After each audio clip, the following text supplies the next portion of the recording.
En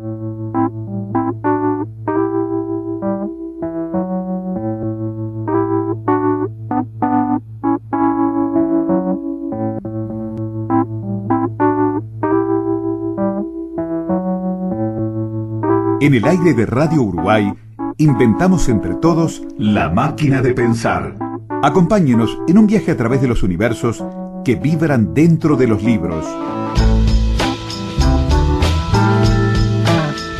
Bienvenidos al corazón de las palabras. La máquina de pensar. Conduce Pablo Silva Olazábal. Produce Gustavo Germán. Auspicia Biblioteca Nacional y Centro Cultural de España.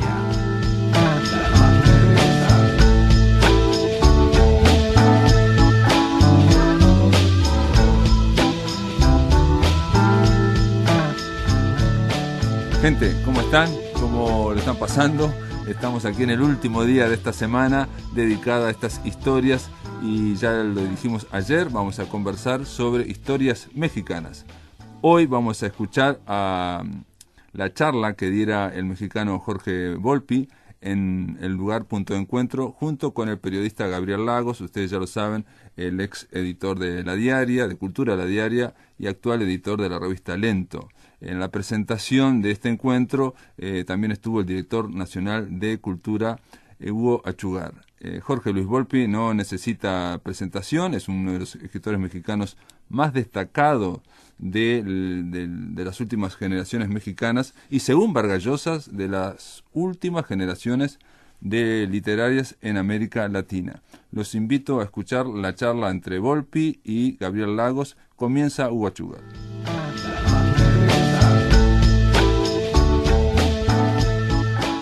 Buenas noches, bienvenidos a Punto de Encuentro. No queríamos desaprovechar la visita de Jorge Volpi, quien como escritor es ampliamente conocido, no solamente por su última novela que acaba de ganar el premio Casa América, sino además por su obra anterior, Klingsor, entre otras, pero además, como le decía hoy yo un poco en broma, porque él y su pandilla, cuando eran jóvenes, lanzaron un manifiesto para hacer mucho ruido, y causó ruido con real sentido. Es un honor para nosotros tenerlo aquí. Él vino no en función de escritor a la visita, vino como director del Festival Cervantino en Guanajuato, pero acá lo estamos recibiendo como escritor. Los dejo con ustedes. Lo va a acompañar Gabriel Lago, estudioso de Volpi y además periodista cultural. La Diaria y la revista Lento. Los dejo con ellos.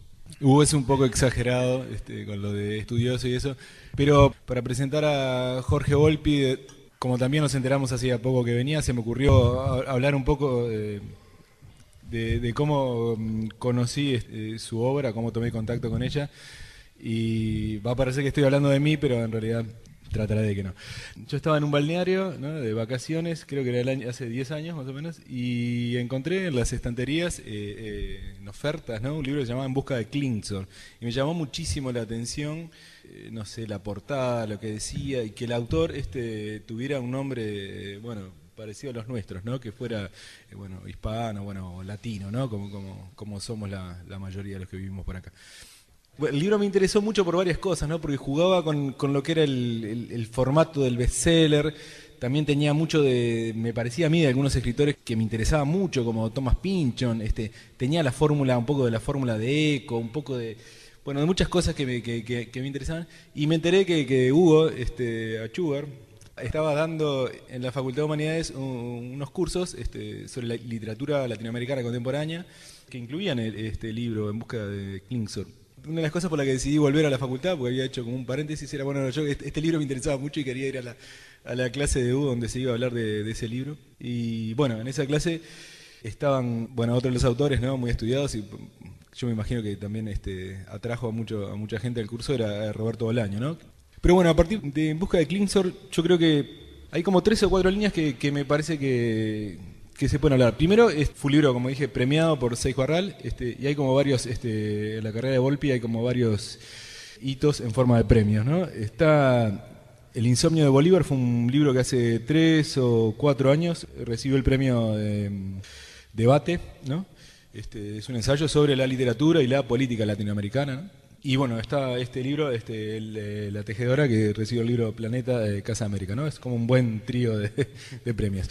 Pero también Klingsor da cuenta de otras tensiones, de otro contraste, por ejemplo, entre lo local, ¿no? O la identidad nacional y el derecho a escribir sobre los temas que sean y donde sean, ¿no? Lo local y lo cosmopolita. Que me parece a mí que era una de las cosas, uno de los reclamos que hacía un grupo al que perteneció Volpi, que se llamó el Manifiesto Crack. Bueno, mientras acá se daba lo que se llamó el Macondo, ¿no? Que era una reacción a la literatura del boom, allá en el norte se reaccionaba contra esa generación, pero de una manera distinta. Mientras acá era más bien por la temática, o por la generación, allá me da la impresión a mí una búsqueda más bien formal, ¿no? Y dentro de lo formal, o dentro de ese paquete venía, ese reclamo, escribir de asuntos que no necesariamente fueran locales o latinoamericanos o que no tuvieran una marca de identidad fuerte. Creo que ya en Klingsor, ¿no? que no es la primera obra de Volpi, ya tenía varios libros editados antes de ese libro que ganó el premio en el 99, ¿no? Sí. Bueno, pero a partir de ahí yo creo que no sé, que podemos hablar de, por ejemplo, si quisieras hablar de eso, de lo local y lo global en la literatura latinoamericana. Cómo no, pues muchísimas gracias, ¿no? por tus preguntas. Muchísimas gracias a Watchguard por la invitación a estar aquí con ustedes. Muchas gracias al Ministerio, ¿no? De la oportunidad justamente de que quienes tenemos este doble lado, por una parte institucional, sea en el Ministerio de Cultura o en el Consejo para la Cultura y las Artes de México, y por el otro de literatura, que podamos combinarlo. Así que muchísimas gracias, de verdad. Pues esta relación entre lo local y lo global quizá al principio no fue tan clara para mí cuando yo comenzaba a escribir, y comenzó a hacerlo cada vez más en el proceso.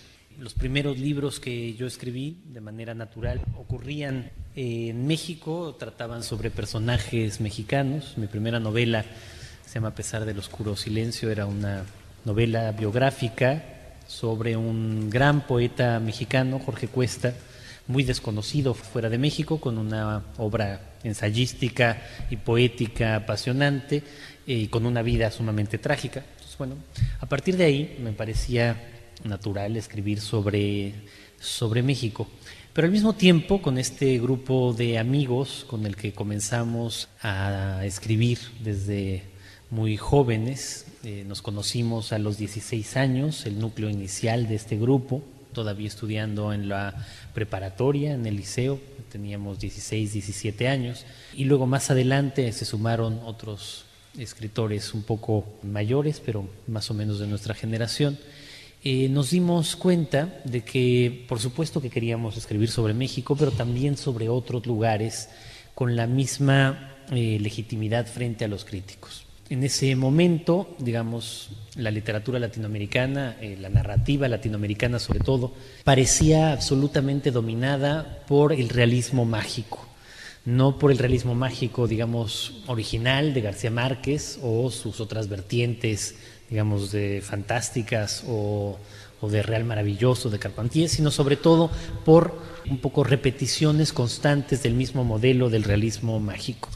Frente a ese modelo es al que queríamos reaccionar de entrada, no porque nos pareciera que las obras fueran necesariamente negativas o que carecieran de méritos, sino porque parecía una especie de obligación que el escritor latinoamericano escribiera solo sobre América Latina, sobre sus propios países, y particularmente empleando este recurso que García Márquez lleva de manera absolutamente brillante en muchos de sus libros. La idea del manifiesto del crack entonces surge un poco ahí, a raíz, digamos, de esta preeminencia del realismo mágico en ese momento. Nosotros intentábamos o queríamos emular el ejemplo de los grandes escritores del boom, incluido García Márquez, pero en ese primer momento en el que ellos rompen con los corsés de la tradición nacionalista a la que estaba sometido cada una de las literaturas nacionales en América Latina. A partir de ahí se nos ocurrió, era una especie de broma en serio, como muchos otros juegos literarios, lanzar un manifiesto.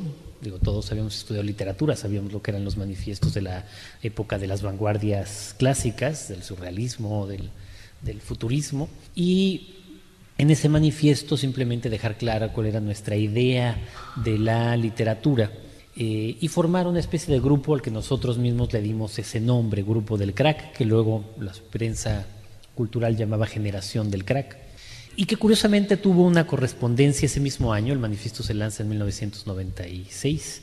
Ese mismo año, en Chile, Alberto Huguet y un grupo de escritores, sobre todo sudamericanos, lanzan una propuesta un tanto equivalente, que se llamó Macondo, pero Macondo no como Macondo de McDonald's, sino Macondo como McDonald's, con la misma idea, con la de decir que América Latina no solo era realismo mágico, sino que había muchas otras realidades. Ellos, para resolverlo, buscaban otro camino, no la vuelta a los orígenes del boom como queríamos nosotros, sino más bien una literatura descarnadamente realista que incorporaba esa ya incipiente globalización que estaba presente en América Latina en ese momento. Entonces, a partir de ahí, todavía con la novela con la que yo participé en este manifiesto del Crack, era una novela que se situaba en México. Ni siquiera había todavía de ninguno de nosotros la intención de escribir novelas que no pasaran en México. Sin embargo, la reacción de buena parte de nuestros compañeros de generación y de otros escritores un poco mayores con el movimiento del Crack fue muy virulenta, ¿no? Les parecía, quizá con razón en ese momento, que este grupo de jóvenes lo único que queríamos era llamar la atención, y hubo esta especie, digamos, de crítica general en el ámbito mexicano. Cada uno de nosotros siguió caminos distintos en ese momento. Varios nos fuimos a estudiar nuestros posgrados en otros países, en particular Ignacio Padilla y yo a España. Eloy Urroze fue a Estados Unidos junto con Ricardo Chávez, y solo Pedro Ángel Palou, otro de los miembros de este grupo, se quedó en México, en Puebla. Y ya fue mientras yo estudiaba el doctorado en literatura en la Universidad de Salamanca cuando me puse a escribir En busca de Klingsor. Y aquí, digamos, vendría justo la anécdota de cómo esta relación entre lo global y lo local aparece por primera vez como problema para mí en la redacción misma de la novela, y sobre todo en la reacción frente a la novela una vez que se publica. Cuando la novela está en sus primeros estadios y yo estoy comenzando apenas a escribirla, yo sabía que quería escribir una novela sobre el mundo de la ciencia. Poco a poco esa novela se va convirtiendo en una novela histórica para retratar el mundo del nacimiento de la física cuántica, particularmente entre Alemania y Estados Unidos en los años 20, 30, 40, coincidiendo también con la Segunda Guerra Mundial y el ascenso de los nazis al poder. Me fascinaba la época y me fascinaba la idea de que científicos fueran personajes del libro. Yo soy también un científico frustrado, era una forma de recuperar esa vida. Sin embargo, todavía en esa primera etapa yo tenía un protagonista mexicano. El personaje central de la novela se llamaba Jorge Cantor. Era el hijo de unos exiliados revolucionarios mexicanos que terminaba estudiando en Princeton. Allí se convertía un poco en alumno de los grandes profesores de la universidad. Se encontraba con Einstein y con Kurt Gödel, otro de los grandes científicos de la época. Y luego empieza la Segunda Guerra Mundial, termina enrolado en el ejército y luego tiene la misión de buscar a los científicos nazis que estaban construyendo la bomba atómica. Y la novela avanzó así durante mucho tiempo hasta que me di cuenta de que era absolutamente inverosímil decir que mi novela trataba de un mexicano que perseguía nazis en Alemania. Entonces, solo en ese momento decidí quitar todo vestigio de mexicanidad de la novela por una cuestión simplemente de verosimilitud. Entonces cambié. Este personaje se llamaba Jorge Cantor porque hacía un juego de palabras con el matemático Georg Cantor. Entonces, cuando lo eliminé, terminó convirtiéndose en un gringo que se llamó entonces Francis Bacon, para hacer el juego con el filósofo Francis Bacon, filósofo de la ciencia. Y a partir de ahí la novela ya no tiene nada que ver con América Latina ni con México, que no aparecen en ningún momento. Pero a mí me pareció una decisión simplemente narrativa. Cuando se publica la novela, sin embargo, lo que destaca la mayor parte de la prensa y de la crítica es que sea una novela sobre Alemania escrita por un mexicano, y eso parece rarísimo. Entonces yo descubro que soy un escritor exótico solo cuando se publica el libro y cuando todo el mundo me pregunta ¿y por qué un escritor mexicano escribe una novela sobre México? Y cuando en México mismo mucha gente empieza a decir que yo quiero renunciar a mi mexicanidad y que no quiero ser mexicano por escribir una novela sobre Alemania. Las dos cosas me parecían rarísimas. Entonces ahí es cuando viene, digamos, más bien una toma de conciencia en dónde se sitúan los libros, pero más allá de eso, sobre esa tensión constante entre lo local y lo global que siempre ha estado presente en nuestra literatura. Siempre ha habido en América Latina corrientes cosmopolitas opuestas a corrientes nacionalistas. Yo no pensaba que estábamos en esa disputa hasta el momento en el que se publica la novela. Al año siguiente, mi amigo Ignacio Padilla publica otra novela que pasa también entre Alemania y Austria durante la Primera Guerra Mundial. Entonces ahí ya no solo parece que yo solamente, sino que en realidad todo el grupo del Crack lo que queremos es renunciar a México y dejar claro que no nos interesa ni México ni América Latina y que queremos escribir sobre otras cosas un poco como si fuera una consigna. La realidad es que otra vez tenía que ver más bien pues con simples cuestiones de verosimilitud narrativa o de gusto narrativo. Pero sí, a partir de ahí, entonces ya empezamos todos a reflexionar más sobre el asunto y a asumir también una posición más clara de defender el derecho de cualquier escritor latinoamericano a escribir sobre cualquier cosa como cualquier escritor del mundo. Creo que a la larga, como comentábamos con Hugo en la mañana, el Crack finalmente va desapareciendo como grupo militante. No es que nos hayamos arrepentido, pero tampoco, digamos, continuamos un poco con esa tónica. Pero en lo que sí seguimos manteniendo era esta voluntad de escribir sobre cualquier tema posible con la misma legitimidad crítica o con la misma indiferencia que se puede tener frente a cualquier libro, sin que importe mucho la nacionalidad del autor ni el lugar donde ocurre ese libro. Y un poco esto es lo que ha ocurrido desde entonces, con la gran ventaja de que creo que sí, de alguna forma lo que los escritores del grupo Macondo en Sudamérica y el Crack en México defendíamos hace pues ya más de 15 años, terminaba siendo un poco ya más normal ahora. Es decir, ahora que ha pasado el tiempo ya a nadie le parece extraño que un escritor latinoamericano escriba sobre cualquier otra realidad que no sea la de América Latina. Algo que además en esta parte del mundo, ¿no?, en Uruguay o en Argentina, era todavía más normal. Todavía quizás más en México, en Centroamérica o en los países andinos era todavía más la obligación de ser solo sobre ese lugar. Aquí, digamos, hay también una tradición en el fondo más rica, ¿no?, en toda esta zona rioplatense de contacto también con otros mundos, ¿no? Hay que aclarar también que a partir del premio la novela efectivamente circuló en muchos idiomas en los que, digamos, ese debate no existía, ¿no? Para un lector anglo, que el autor fuera mexicano era un detalle muy accesorio, ¿no?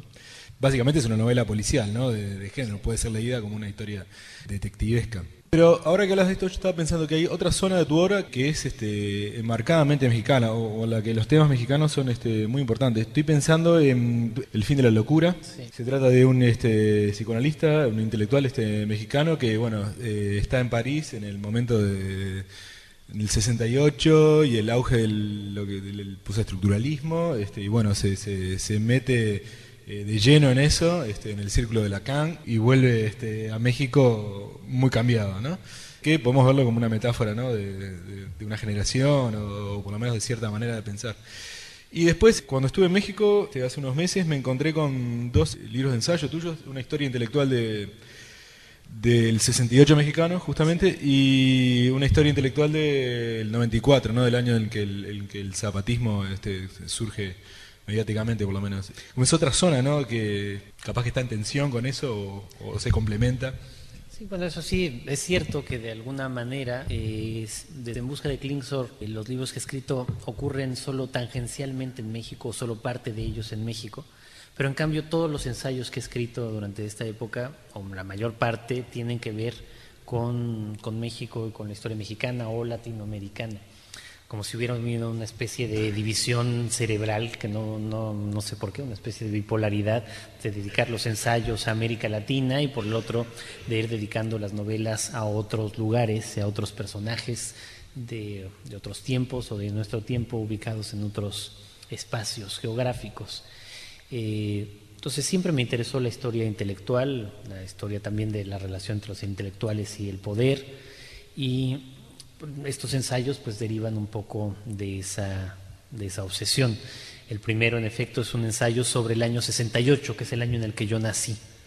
En algún momento bromeaba con mi amigo Ignacio Padilla, que decía que seguramente lo más importante que haríamos en la vida sería haber nacido en el 68, ¿no? Ustedes probablemente saben que México es uno de los lugares donde hubo una represión más violenta contra los estudiantes. Una matanza grande en la plaza de Tlatelolco, en México, donde al menos 350 estudiantes fueron asesinados en el fuego cruzado de los cuerpos de seguridad. Entonces, claro, esa marca era muy fuerte en mi infancia. En esa época todavía no se podía hablar del 68 en México, no aparecían los libros de texto, no había programas de televisión. Y al mismo tiempo todos los protagonistas estaban vivos. Mi padre, que es un poco mayor que para haber sido estudiante, pero que le tocó un poco vivir ese momento, y todos lo hablábamos un poco en sordina. Entonces, bueno, en algún momento me interesó mucho ver cuál había sido el papel de los escritores, de los artistas y de los intelectuales en el 68 mexicano. Y a partir de ahí escribí que es un ensayo, digamos, de historia intelectual. Más adelante ya me tocó vivirlo de manera mucho más inmediata. En el 94 hay otro momento particularmente interesante de la historia mexicana, que es el alzamiento zapatista, el 1 de enero del 94. Ese ya me toca verlo de cerca. Verlo de cerca quiero decir vivirlo en los medios de comunicación, padecer el ambiente de ese momento. Y otra vez me pareció interesante ver la relación del subcomandante Marcos con escritores e intelectuales, no solo mexicanos, sino de todo el mundo. En ese año México se convierte en una especie de centro del mundo. Los zapatistas, después de 18 días realmente de combate, se convierten solamente en una guerra que es más bien mediática, o una guerra de palabras, en donde reciben apoyo de intelectuales de muy diversa estirpe, aunque también críticas de muchos otros, donde muchos intelectuales, y no solo eso, sino artistas y incluso actores, visitan al subcomandante Marcos en la selva. Entonces me parecía otro momento muy interesante para explorarlo. Digamos, un tercer ensayo sobre el tema es El insomnio de Bolívar, que es esta historia sobre cómo he visto yo América Latina en los últimos años, con la oportunidad de viajar un poco por la zona y constatar justamente que la literatura latinoamericana, como se había imaginado anteriormente, me parece que ya no existe. Esa idea de la literatura latinoamericana basada en el realismo mágico, en el compromiso social y en el nacionalismo, pues se ha ido desdibujando para que ahora tengamos más bien propuestas variadísimas en todos los países de América Latina, que es imposible decir que un libro es latinoamericano, excepto por ver dónde nació el autor. Ya el texto mismo no tiene ninguna marca propiamente latinoamericana. Y en esta parte ensayística, digamos, el libro más reciente ya no tiene nada que ver con eso. Es un libro que se llama Leer la mente. Es un libro donde otra vez regreso al mundo de la ciencia, que es otro de los mundos que me fascinan, para tratar de entender un poco, ¿no?, a partir de las investigaciones más recientes, cómo funciona el cerebro frente a la ficción, frente a las ficciones distintas, sobre todo literarias, pero también cinematográficas, artísticas, teatrales, cinematográficas, etcétera. Así que, bueno, esa es la parte un poco que tiene que ver con los ensayos. En el aire de Radio Uruguay, La Máquina de Pensar.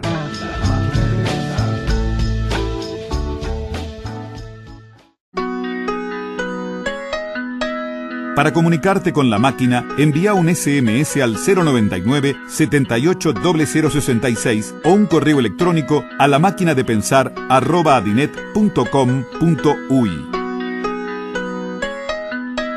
Si querés volver a escuchar charlas, entrevistas o columnas, ingresa a piensamáquina.blogspot.com y bienvenido al corazón de las palabras.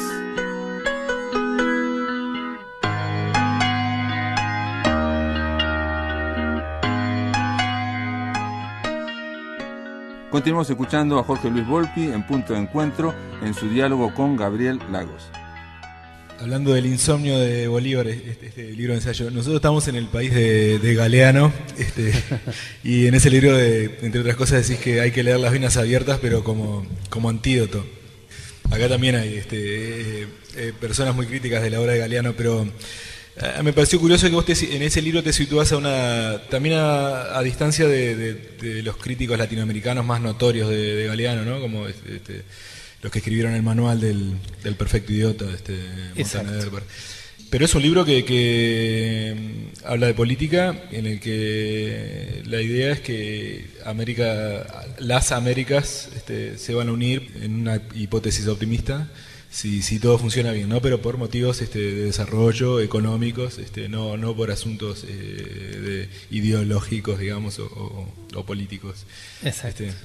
Sí, bueno, yo recuerdo cuando leí Las venas abiertas de América Latina, fue un momento de un deslumbramiento fantástico. La leí cuando estaba, yo creo que en el primer año de la universidad, y con mi grupo de amigos de entonces fue una lectura fascinante. Y luego lo volví a leer ya para la escritura de este libro y me siguió pareciendo una obra muy poderosa. Por supuesto entra dentro de la tradición, y esto no tiene nada de peyorativo, porque digamos, hay una tradición fuertísima, sobre todo en Francia, del panfleto, es decir, un libro escrito para defender una idea muy clara del autor, un libro muy ideológico, pero aún así un libro espléndidamente escrito y con una serie de argumentos muy poderosos.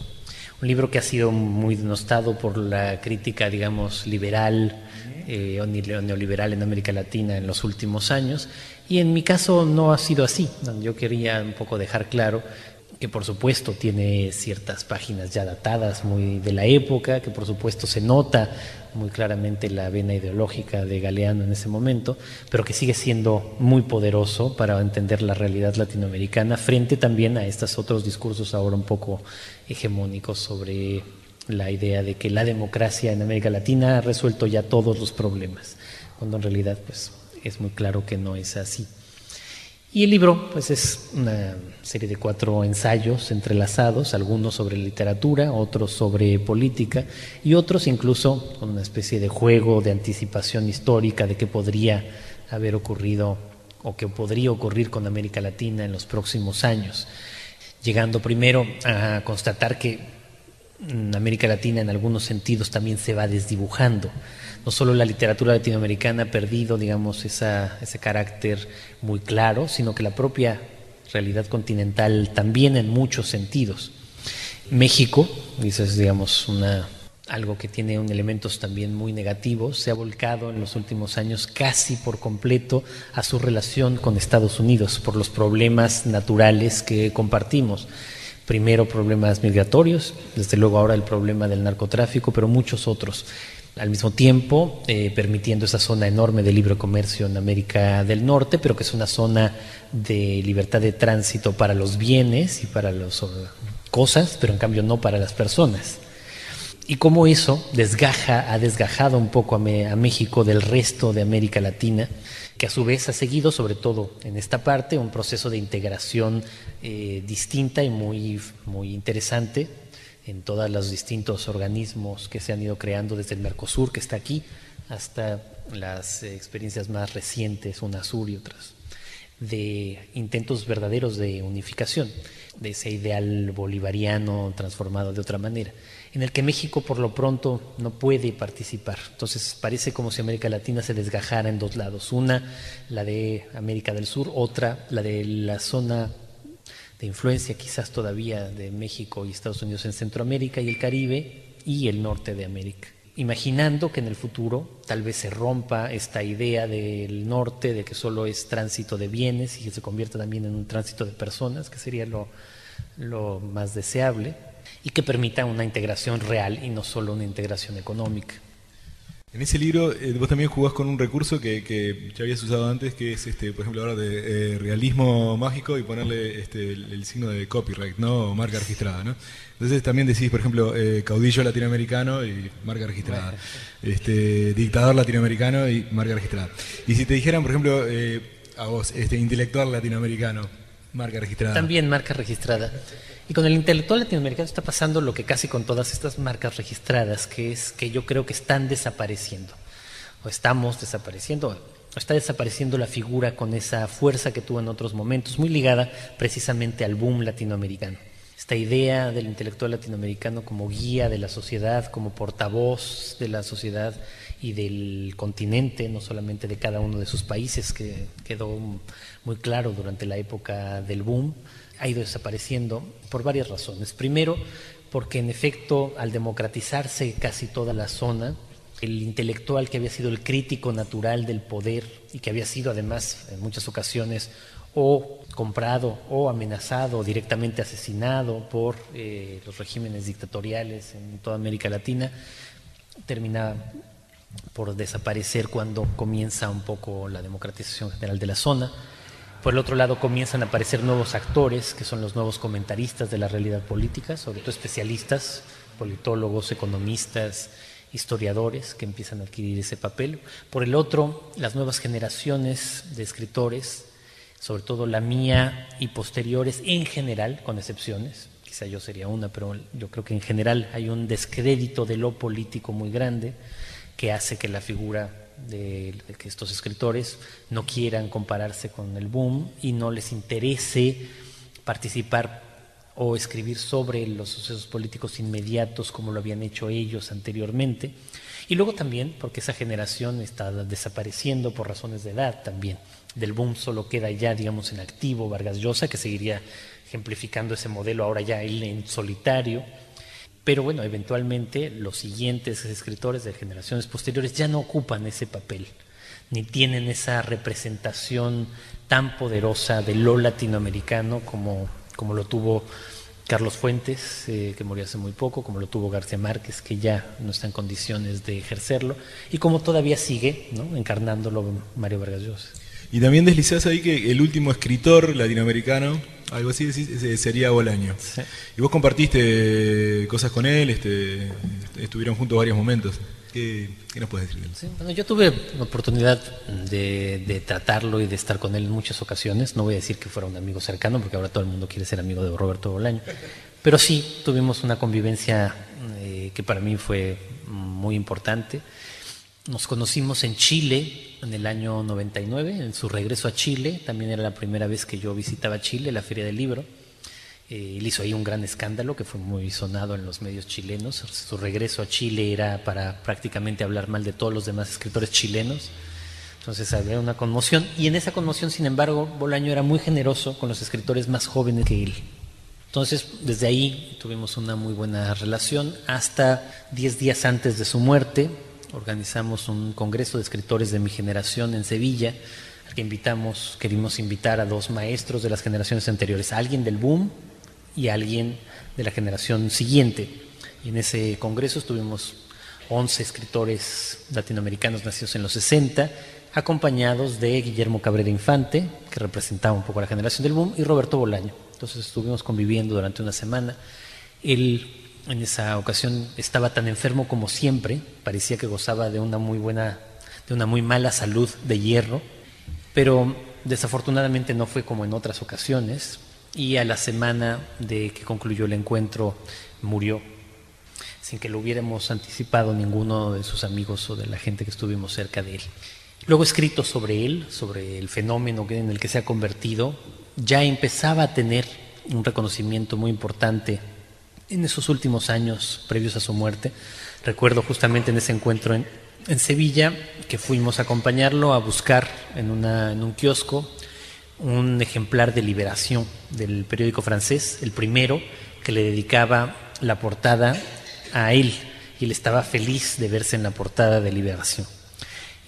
Ya no le tocó ver que iba a estar en las portadas de todos los suplementos culturales del mundo, pero sí le tocó, digamos, ese inicio. Luego, con su éxito en Estados Unidos, para muchos muy extraño, porque es muy difícil de entender por qué en Estados Unidos ha gustado tanto su figura, se ha convertido en este ícono global. A mí me parece que sí, un poco que es el último escritor latinoamericano, en ese sentido de latinoamericano aplicado a la generación del boom. Él criticaba al boom de maneras terribles, pero también tenía una admiración profunda para la obra de los escritores del boom. Y sus libros a mí me parecen una respuesta, probablemente ya lo visto, la única respuesta exitosa hasta el momento al boom. Yo creo que los grandes libros de Bolaño, 2666 o Los detectives salvajes, pero también las novelas cortas y los cuentos responden muy claramente a las grandes novelas del boom, a 100 años de soledad y a Terra Nostra y a La guerra del fin del mundo y a Rayuela. Todos esos están ahí y esta es una especie de respuesta. Novelas también muy políticas, pero con una política vista de manera muy distinta a como la veían los integrantes del boom. Novelas en donde el mundo del arte está muy presente y se puede dar la vida por el arte siempre. Y novelas que retratan además realidades políticas, sobre todo mexicanas, muy interesantes. El redescubrimiento de la época en que él vivió en México en Los detectives salvajes, o él ya ahí cristalizó, digamos, la terrible situación de violencia en Ciudad Juárez, convirtiéndola en otro lugar, en Santa Teresa, de manera fascinante. Entonces él todavía responde a esa tradición latinoamericana. En general los escritores, digamos, más jóvenes ya difícilmente tienen tanto contacto con la tradición latinoamericana en su conjunto. Bolaño había leído a todos los escritores latinoamericanos posibles, despreciaba a la mayoría y admiraba a otros, muchos de ellos desconocidos o poco conocidos fuera de sus países. Y eso ya casi no ocurre. La globalización, de alguna forma, sí, lo que ha hecho es que ahora los escritores latinoamericanos responden a tradiciones muy distintas, ya no se sienten obligados o ya no tienen simplemente el interés de responder sobre todo a la tradición latinoamericana, sino a muchas otras al mismo tiempo. El año pasado pasaste por Montevideo presentando este libro, La tejedora de sombras. Exacto. Que como ya decíamos fue premio Planeta el año pasado o el otro. Que también vuelve al esquema, ¿no? Bueno, es una historia de intelectuales en otro país. ¿Qué puedes contarnos de cómo ha funcionado el libro? ¿Qué respuestas tenés? Si querés leer algo. Sí. Bueno, después de escribir estas 3 novelas muy largas, para mí forman una especie de trilogía, la que yo llamo trilogía del siglo XX, En busca de Klingsor, El fin de la locura y No será la tierra, regresé a vivir a México y en México escribí 3 libros más breves, distintos, que no es que formen una trilogía, pero porque no tiene ahí sí nada que ver uno con el otro, pero que de alguna manera rompen con lo que había estado haciendo anteriormente. El jardín devastado es una mezcla de aforismos con elementos autobiográficos. Oscuro bosque oscuro es una pequeña novela sobre los genocidios en el siglo XX, escrita en verso. Y esta es la única vez que he intentado escribir una novela que sí es también una novela intelectual, pero que es sobre todo una novela de amor. Intenta ser, digamos, una novela de un amor atroz, pero en cualquier caso una novela de amor. Es la historia de una pareja, o en realidad de 2 parejas de Boston que se conocen desde los años 20, se empiezan a hacer amigos estas 2 parejas, formadas por los que van a ser los protagonistas de esta historia. Henry Murray, un psicólogo de la Universidad de Harvard, y su esposa, y Christiana Morgan y su marido.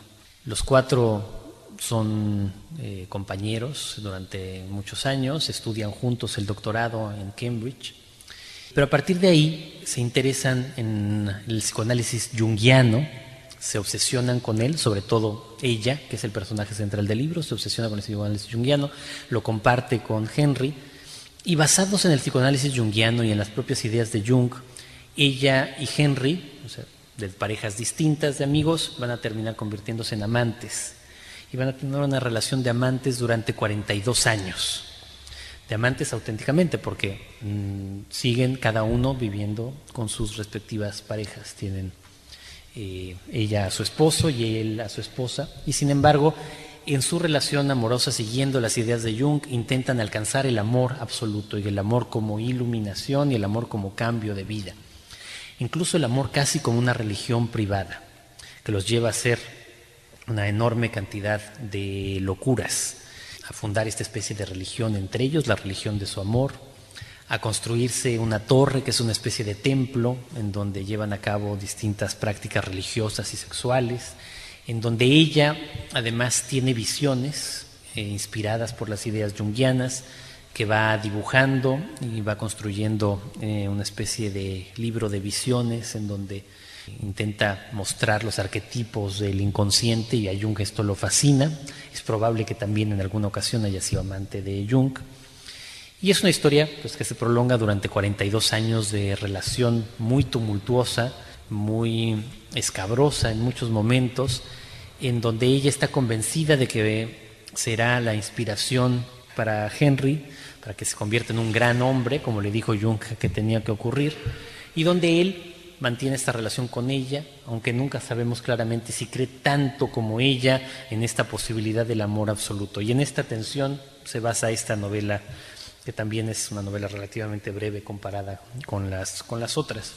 Entonces, si quieren, pues puedo terminar con leer algún fragmento.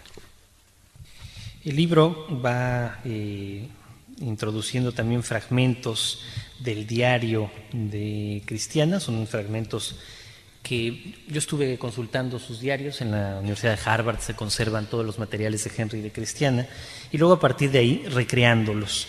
Entonces no es que provengan estos fragmentos del diario, son apócrifos, pero en cualquier caso me parecía que quería que a través de ellos hablara directamente Cristiana y que pudiéramos entenderla un poco. Entonces nada más.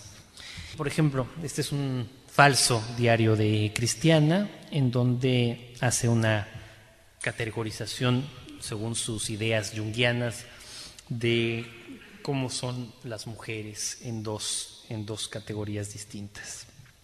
Cristiana escribe en su diario: mujeres que hilan apaciblemente por las tardes y mujeres que deambulan por el malecón sin compañía, mujeres que de niñas recortan los vestidos de sus muñecas y mujeres que arañan ferozmente a sus hermanos, mujeres que sueñan con tulipanes coloridos y mujeres cuya mayor anhelo es ser oídas, mujeres con los labios pintados de carmín y mujeres a quienes las distingue su melena encabritada, mujeres que consuelan a los heridos y mujeres que se abren camino a trompicones, mujeres que regañan o corrigen a sus vecinos y mujeres que no logran corregirse ni a sí mismas, mujeres que saben escuchar y mujeres que gritan a voz en cuello, mujeres comprensivas y mujeres desmañadas, mujeres que aguardan en vela con un libro y mujeres que persiguen a sus presas sin clemencia, mujeres hogareñas y mujeres peregrinas, mujeres amantes de la luz de las iglesias y mujeres fascinadas con los cementerios,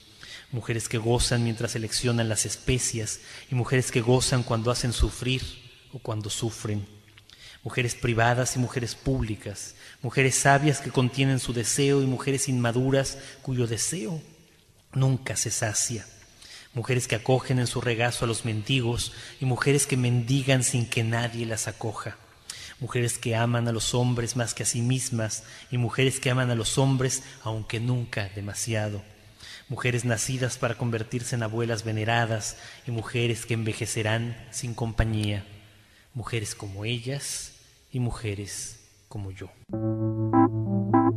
En el aire de Radio Uruguay, La Máquina de Pensar.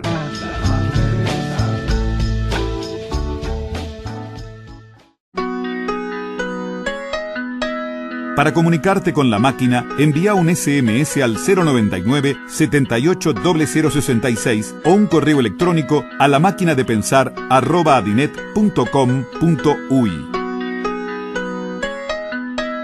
Si querés volver a escuchar charlas, entrevistas o columnas, ingresa a piensamáquina.blogspot.com y bienvenido al corazón de las palabras.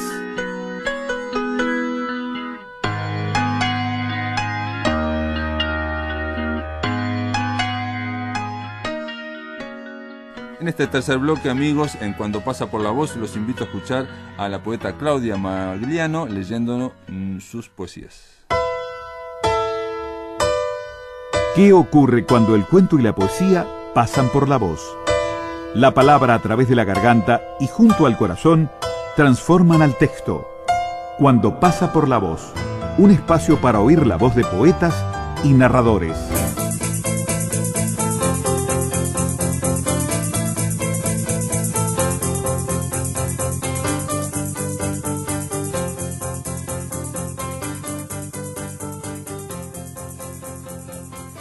El aljibe escupe el agua esa que hemos de beber, dijiste. no otra de río o estanque, porque la noche trae muertos a la superficie y en la mañana parece que ya no quedará nada. Sin embargo, hay restos de piernas y brazos flotando allá más lejos cerca del molino y no los vemos. La vida comienza justo en la puerta de tu casa, en el galpón donde se alinea la lana del rabo de las ovejas que cortaste a fuego. Chilla y aúlla el ganado, res, cabeza molida a golpes o de un solo tiro. ¡Pac! Seca es la muerte de los animales, es seca y muda, muda, muda. No dicen nada los animales, no cuando los matan, se dejan ser presa sabrosa. Ah, hoy también comeremos tierna carne de oveja y mañana la alfombra de cuero acariciará mi piel delante de la estufa. Y haremos leños con el monte, y haremos el milagro de la noche sin muertos flotando en el río porque no los vemos. La vida comienza en la puerta de tu casa, comienza, sí, así, dulce es la tarde cayendo sobre los campos. Emigrar como los insectos verdes, azules que golpean el aire entre las páginas del libro, emigrar más allá de la urdimbre del alambrado, de la urbe del ojo de la vaca calcinado por el sol, por la lluvia ácida que hiere de cerca la mirada.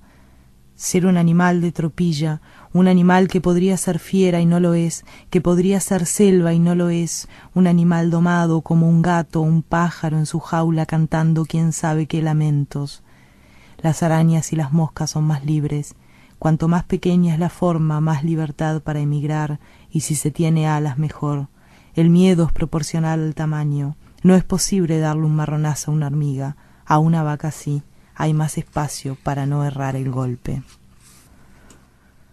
Comemos carne todo el año, Viernes Santo, Cuaresma, herejía, muerte al ganado impreso con fuego, un lote de cordero se exhibe en las vitrinas frías de los supermercados, una pata de cabra, abracadabra, la muerte del ganado es mágica porque no la vemos, como aquellos muertos flotando en el río, no la vemos, y tragamos una y otra vez, tragamos, ni la sangre se salva de caer en el vacío para volverse espuma roja disecada por el aire. No queda ni un solo resto, nada, salvo el rabo de las ovejas que nadie quiere. Hay ciertas cosas que no se comen. Agradecer al Señor este alimento, no el Viernes Santo, no Cuaresma, herejía. Hoy morirá aquella vaca, no lo sabe. Uno que atiza el fuego preparando la pala es flaco el hombre, es un hombre, claro, y cómo no serlo, golilla sucia sobre el cuello flaco, y la familia allá en la ciudad, allá en la capital. Ah, quién no hubiera sido rudo, rural, rupestre, rústico, quién hubiera sido señorito, señor, quién hubiera, no yo que no tuve suerte, vine a parar aquí, caminante, resto de gaucho, lo que queda de otros tiempos, antepasado soy de mí mismo, y la pala al rojo. Pobre bicho, cómo sufre, vio, cómo sufre el bicho, y no dice nada. El agua del aljibe, dijiste. Una cadena sostiene el balde, lo sumerge cuerpo adentro del hueco. Es oscura el agua allá abajo, aunque no parezca, es oscura. Sacar el balde a fuerza, sacar el agua. Salpica el aljibe agua de lluvia, cae otra vez el cántaro. Plástico negro que no deja pasar la luz. Sí, el reflejo del automóvil que se acerca. Tornado no es ni rayo, es oscura el agua del aljibe, no hay sonido tampoco. Frena el automóvil a centímetros del balde. Los hombres carnean porque son rudos, son machos, son duros en el oficio de matar a los animales, no tienen miedo los hombres, los animales son solo presa y ese es su destino, matarlos, y las mujeres en la cocina esperan la carne caliente, húmeda de sangre que sobre los hombros traen los machos para el desayuno. Las mujeres no dicen nada como los animales, mientras los matan no dicen nada. No hay rastros de lucha en la muerte de las vacas ni de las ovejas, no hay rastros de huida, ese es su destino, ser ganado, ganancia, alimento de otras bestias algo menos sublimes. La tarde en el campo es un juego de luces, una fina lámina rojiza, opaca, tenue, casi sepia es la tarde en el campo. Y los peones no vuelven todavía, no llegan, se demoran en el vino y el tabaco junto al fuego. Ah, ¿quién necesita una estufa, una casa, una ciudad? ¿Quién Montevideo, si acá el aire es otra historia, la noche es otra historia? La vida es un puñado de vacas y ovejas pastando por ahora que mañana les toca la muerte y a quien no. Si a fin de cuentas un bicho es un bicho nomás, un poco de carne y cuero, si total hay tantos y son todos iguales. En la noche el río es solo un poco de agua. Los muertos no se ven en la noche, no. Es tan oscura en el campo la noche, es un capuz negro, un manto que no filtra la luz. El fondo del aljibe, el agua del aljibe en el fondo. Lejos del río somos felices. Por la mañana no se verán los muertos, sus brazos, el molino triturando el aire, no. La vida empieza justo en la puerta de tu casa.